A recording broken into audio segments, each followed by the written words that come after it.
Okay, go. Hi guys, today our topic is photosynthesis. This is the lesson number 2 in your grade 11 Sri Lanka syllabus textbook. And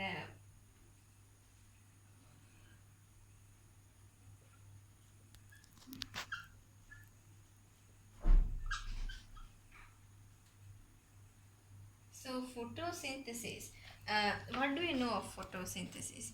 Photosynthesis is a reaction that occurs in green plants.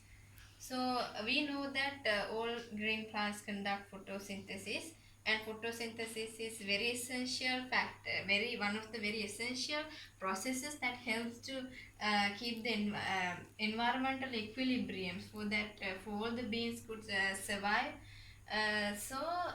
Photosynthesis.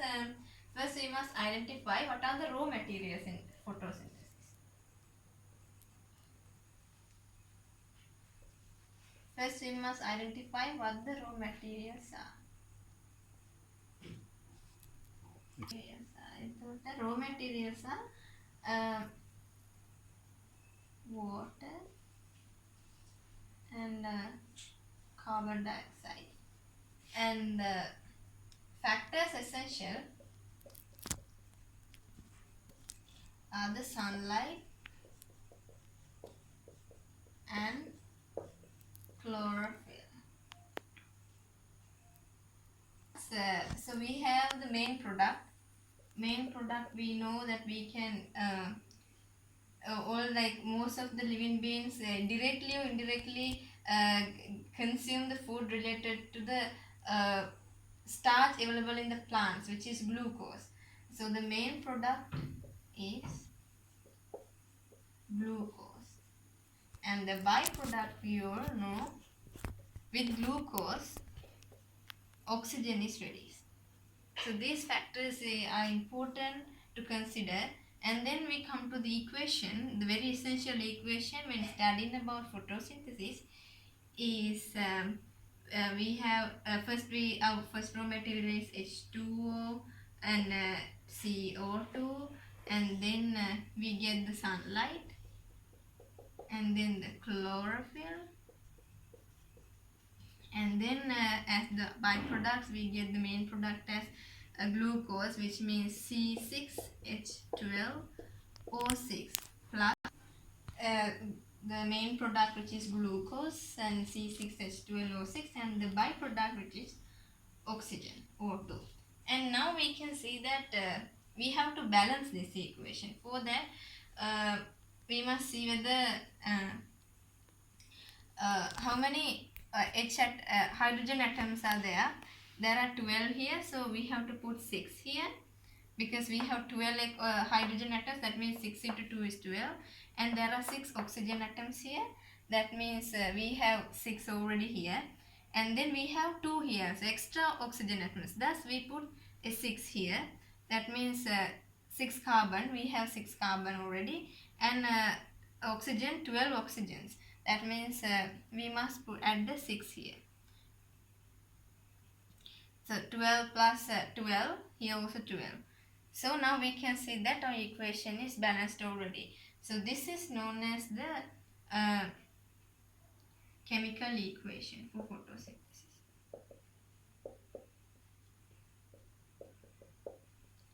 And the word equation you'd be asked during your exam to write the word equation. Most of the students jumble up with the word equation and the symbolic or the chemical equation, which should be written in symbols. The word equation is water plus carbon dioxide. Because every time remember to put the or write the sunlight on top and the chlorophyll, because they are the factors essential in the process. So without them, even though you write all these stuffs, you won't be able to get full marks. Sunlight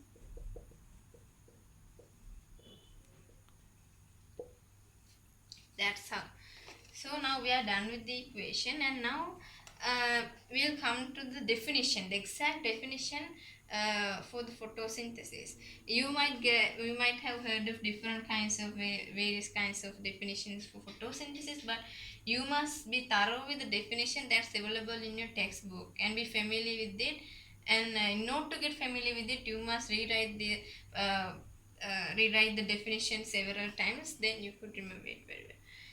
So the our definition is, first I'll read out the definition for you. Utilizing the light energy the cells containing chlorophyll in green plants synthesize food using carbon dioxide and water as raw materials, and then this process is called photosynthesis.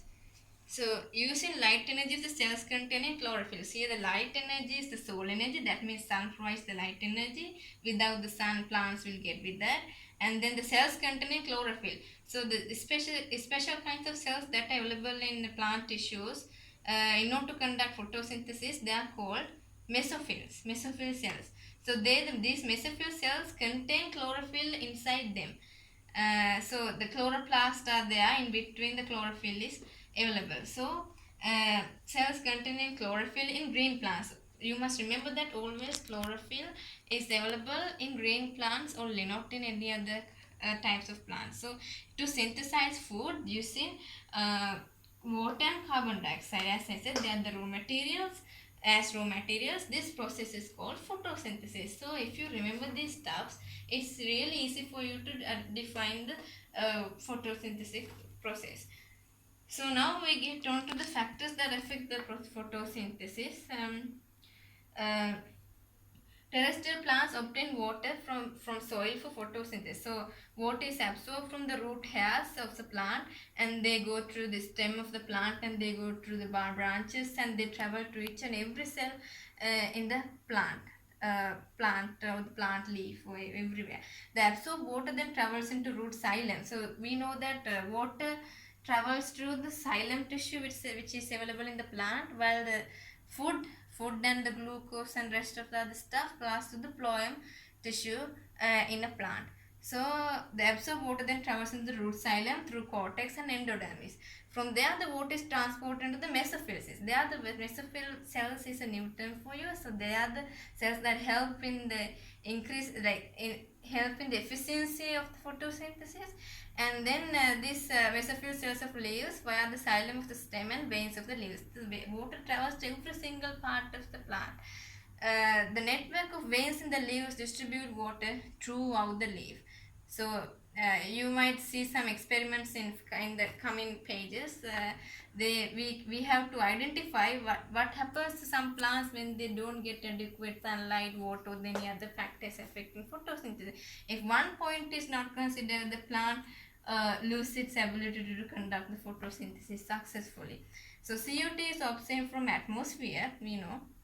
And you must know that for us to live, for humans and rest of the animal beings to live, we have to a specific country must consist of 21% of the total land area for forest cover. So otherwise, if any percent of that 21% is being removed or being destroyed, then it's difficult for us people to live in the planet. So CO2 is thus obtained from the atmosphere, and you might have heard of the fact that it's not good to keep plants during the night time, because they do respiration in the night, and they conduct their photosynthetic process during the daytime. So what they do during the daytime is they absorb carbon dioxide and release oxygen, and maintain a constant environmental variable pattern, and then they cools the environment using that oxygen release. That's why we don't feel hot during the night times. If we keep a green plant while closing all the windows, it's terrible. Sometimes perhaps early in the morning you might be dead even. So the reason for this is they conduct respiration like us, and if there's no air to travel or exchange between the atmospheric air, we also inhale oxygen. Even the plant inhales oxygen, and plant releases carbon dioxide. So the carbon dioxide concentration inside the room increases downwards. So that makes us difficult to breathe, but while in the sleep we may have a high potential to die during the morning. So that's a very dangerous situation. So try keep your pots